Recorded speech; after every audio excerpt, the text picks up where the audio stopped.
नमस्कार, मी नीलाक्षी काळे सालके. मातृगंधच्या छान छान गोष्टीत आपण ऐकणार आहोत स्वातंत्र्य, चित्त जेथा भय शून्य, तन्मय कानिटकर. 15 ऑगस्ट 1947 मध्ये आपला देश स्वतंत्र झाला हे आपल्याला माहित आहे. स्वतंत्र झाला म्हणजे नेमकं काय झालं? ब्रिटिशांपासून स्वतंत्र झाला हे माहीत असतं, पण म्हणजे नेमकं काय घडलं?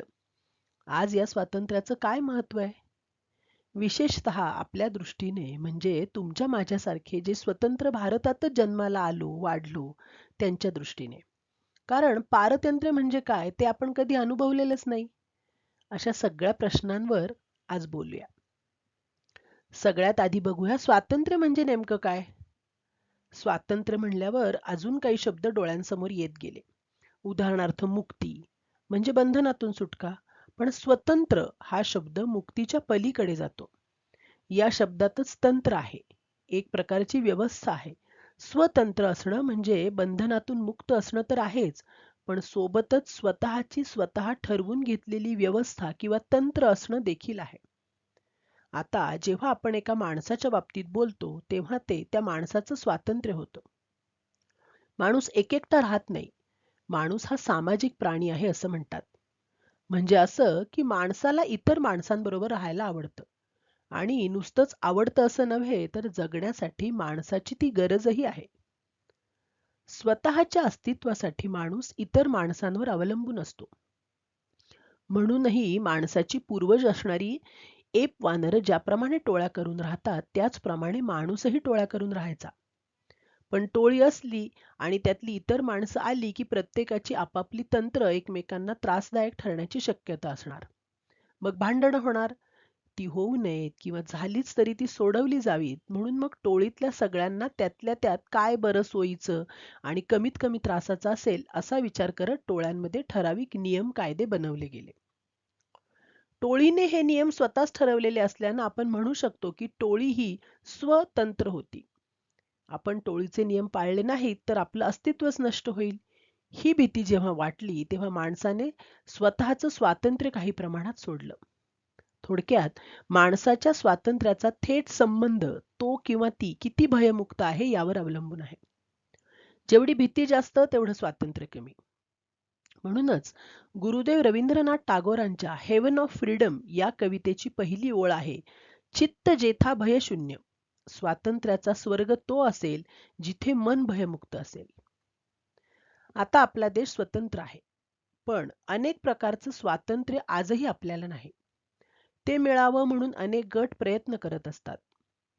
स्वातंत्र्याच्या मागणीला विरोध होण्यामागे दोन कारणं मुख्य असतात. समोरच्या व्यक्तिसमूहाने मागितलेले स्वातंत्र्य दिले गेले तर एक म्हणजे मिळणाऱ्या सवलती आणि फायदे निघून जातील हे सत्ताधारी किंवा वरिष्ठ वर्गाला जाणवतं आणि मग शुद्ध स्वार्थी हेतूने स्वातंत्र्याला विरोध होतो. पण दुसरं कारण अधिकच ठामपणे पण बनेलपणे मांडलं जातं आणि ते म्हणजे व्यवस्था कोसळून पडण्याची भीती, अराजक माजण्याची भीती, नष्ट होऊन जाण्याची भीती. भीती आणि स्वातंत्र्य यांचा सखोल संबंध आहे. भीती जितकी जास्त तितकी स्वातंत्र्याला मर्यादा घालावी लागू शकते.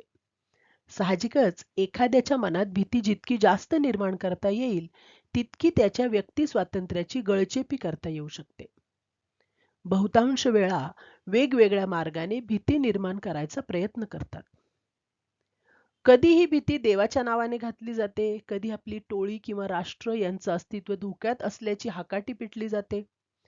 देव, देश, धर्म यांना एका व्यक्तीपेक्षा नेहमीच मोठं आणि महत्वाचं मानायचा आपला इतिहास असल्याने यापैकी काहीही धोक्यात आहे हा नारा मोठा प्रभावी ठरतो आणि व्यक्ती स्वातंत्र्य हिरावून घ्यायला उपयोगी पडतो. सर्व शक्तिमान अशा परमेश्वरानेच काळा गोरा भेद केला आणि आपण तो नष्ट करू बघू तर तो त्या परमेश्वराचा अपमान होईल आणि त्याचा कोप होईल. अशी भूमिका कित्येक वर्ष गोरे सत्ताधारी घेत आले आहेत. वर्णाने काळ्या अशा आफ्रिकन अमेरिकन समुदायाला स्वातंत्र्य मिळू नये यासाठी धर्माचाही आधार घेतला गेला.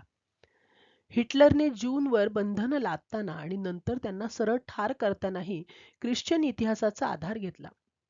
स्त्रियांना पारतंत्र्यात ढकलताना कुराणाचा हवाला दिला गेला.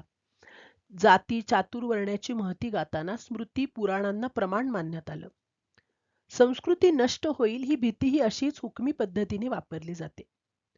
संस्कृती नष्ट म्हणजे ओळख नष्ट आणि ओळख नष्ट म्हणजे अस्तित्वालाच अर्थ नाही असे वातावरण बनवून भीती निर्माण करून त्याही बाबतीत नीती-नियमांची घट्ट पकड बसवली जाते.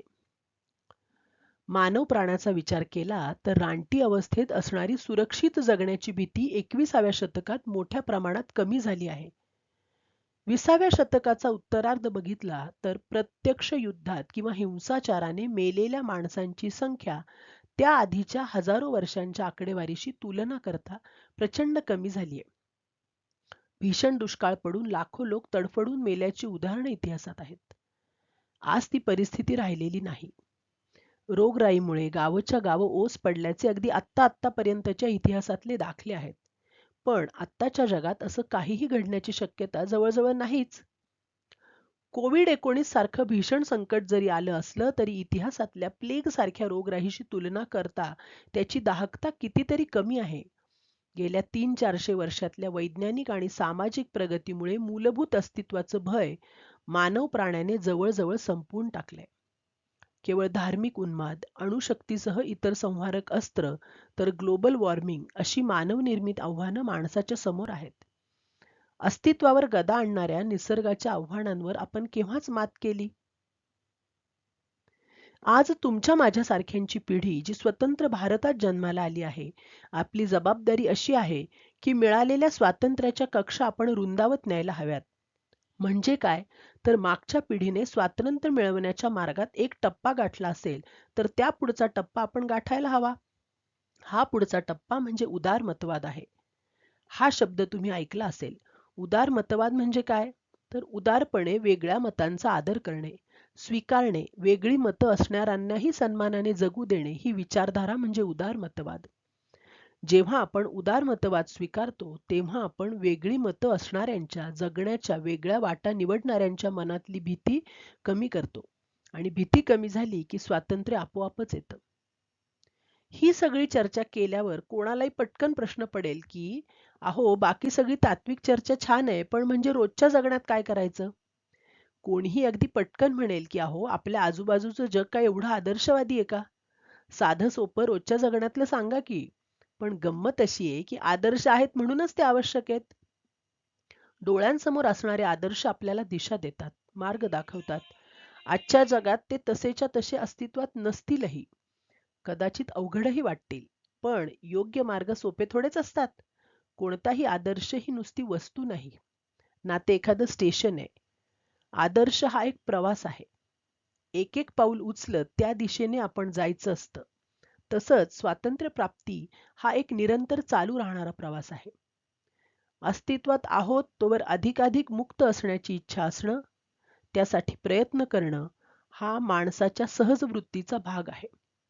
साधं सोपं आणि एका वाक्यात सांगायचं तर एका वेळी एक पाऊल टाकत ठामपणे जास्तीत जास्त स्वातंत्र्याच्या दिशेला जात राहणं हे आपलं निसर्गदत्त कर्तव्य आहे. धन्यवाद.